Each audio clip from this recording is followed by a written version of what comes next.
El taponamiento cardíaco agudo, vamos a definirlo, es una situación clínica grave debida a la acumulación de líquido en el pericardio, con lo cual se eleva la presión en dicha cavidad, en la cavidad pericárdica, y se eleva por encima de la PVC.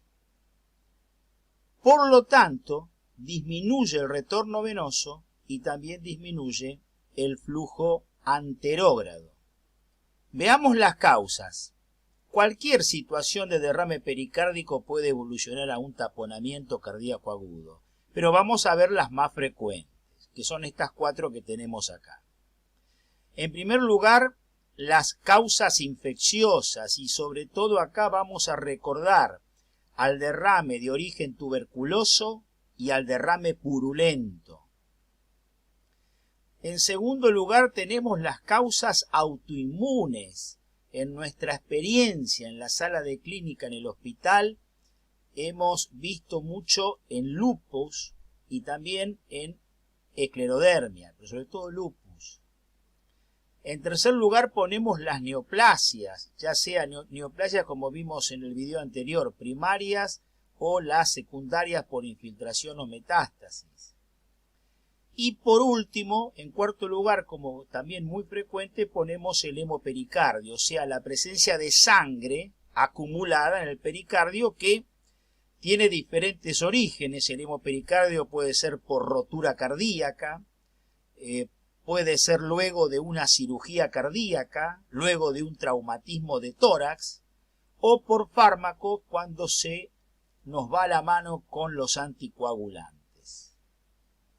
Analicemos un poco la fisiopatología.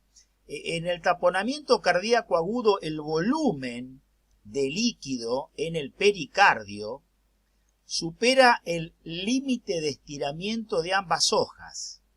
Eso se denomina fenómeno de la última gota. Con lo cual, lo que se produce es una compresión cardíaca, pero la compresión se hace fundamentalmente acá, donde pueden verlo, el lugar más fácilmente compresible, que es en la aurícula derecha y en el territorio de desembocadura de ambas cavas, superior e inferior. Y lo que origina justamente esa compresión es el achicamiento, la disminución de la diástole, porque hay menor llenado, hay una hipodiastolia. Clásicamente siempre se ha dicho que las posibilidades de un taponamiento son cuando un derrame se produce rápidamente sin ser muy pero muy abundante, o si el derrame se produce gradualmente pero alcanza un volumen exagerado. Estas son las manifestaciones clínicas. Si uno tuviera que decir cuál es el síntoma, signo más frecuente que acusa al paciente en un taponamiento, es la disnea. La disnea. El paciente relata que tiene una dificultad respiratoria y que siente como que algo está ocupando su pecho. Esas textuales palabras que uno ha escuchado en la sala en pacientes con un taponamiento cardíaco. Estos enfermos van a tener hipotensión arterial, pudiendo llegar a un shock cardiogénico por la hipodiastolia, pero la hipotensión es muy importante. Tienen el pulso paradojal, después lo vamos a analizar en la siguiente diapositiva para poder entenderlo bien. Cuando uno lo ausculta tenemos los ruidos cardíacos alejados, porque hay una gran cantidad de líquido que se interpone entre el corazón, donde se origina por los movimientos valvulares los ruidos, y nuestro estetoscopio, que está sobre la superficie de la pared torácica. Como ven ahí, aumenta la PVC, y una de las cosas que logra el aumento de la PVC, que logra realizar, es justamente esto. Aparece la ingurgitación yugular. Una ingurgitación yugular que en lo referente a pulso venoso tiene un marcado descenso del seno X. Y aparte, al aumentar la PVC, va a haber un ligero edema tipo esclavina, pero ligero, y puede haber cianosis. Lo que se hace es la pericardiocentesis de urgencia. Con este diagrama nosotros tenemos un cierre, ¿no es cierto?, del cuadro clínico que va a presentar nuestro paciente y cuáles son los signos, síntomas que nosotros vamos a tener que darle valor, incluso en el examen físico, para poder diagnosticar taponamiento cardíaco agudo. ¿Qué es el pulso paradójico o paradojal? Bueno, consiste en lo siguiente. En el momento de la inspiración, el paciente con un taponamiento cardíaco agudo, en el momento de la inspiración, sobre todo una inspiración profunda, generalmente hay una caída de la presión arterial sistólica que supera los 10 milímetros de mercurio. Y a su vez, coincidiendo con esta caída, vemos que la amplitud del pulso radial está francamente disminuida. Fíjense acá la diferencia de amplitud entre lo que es inspiración y la amplitud mucho más grande, mucho más amplia, valga la redundancia, en la expiración. Entonces, eso es lo que se denomina el pulso paradojal.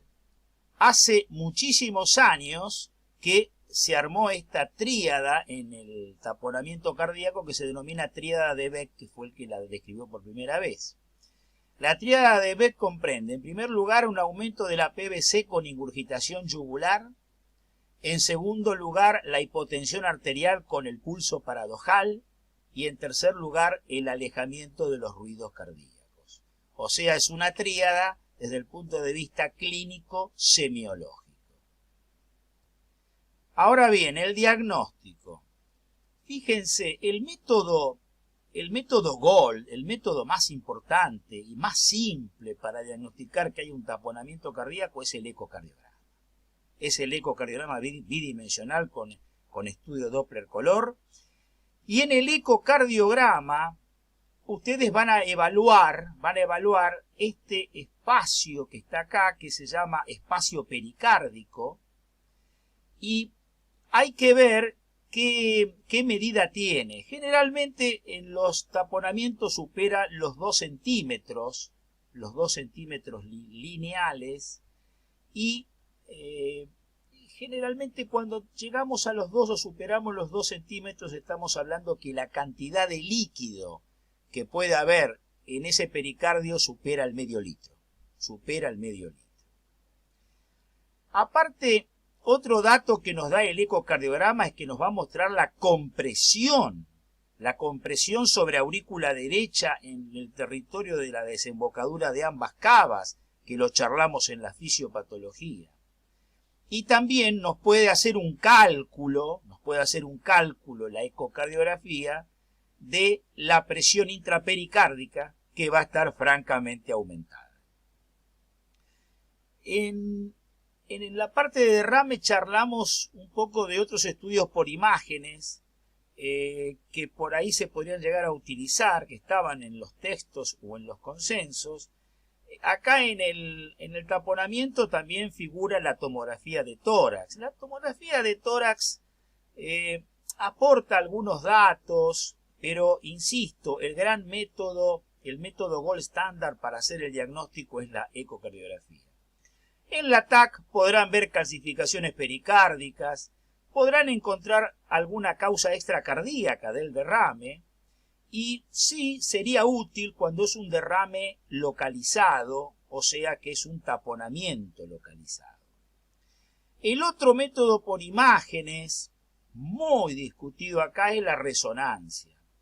La mayoría de los autores y el consenso consideran que la resonancia nuclear magnética no está indicada en el taponamiento cardíaco agudo, ya que el paciente es imposible en esa situación clínica que pueda tolerar 30 minutos dentro del resonador.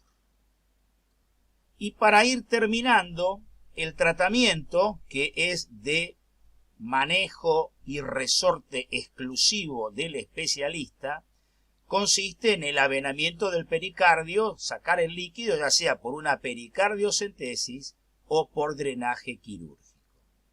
De esta manera damos por finalizado este importante capítulo de la clínica médica y esta emergencia que es el taponamiento cardíaco agudo.